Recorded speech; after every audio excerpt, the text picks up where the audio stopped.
Welcome to the Slop Farm. Enjoy the video. You begin by confirming prerequisites and taking immediate action. Compile an inventory of apps, data, and dependencies so you know what moves first.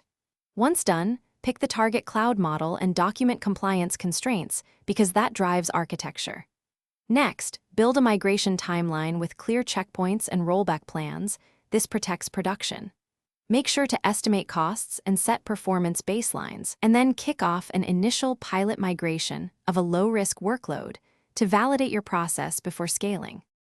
You now execute the detailed middle phase. Choose your migration approach for each workload, rehost, refactor, replatform, or replace, and justify why based on cost and risk.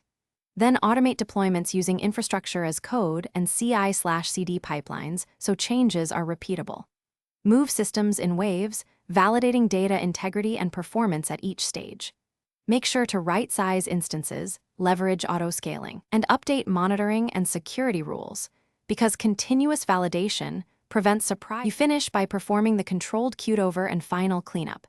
Shift traffic gradually and monitor latency, error rates, and cloud spend so you can revert quickly if needed.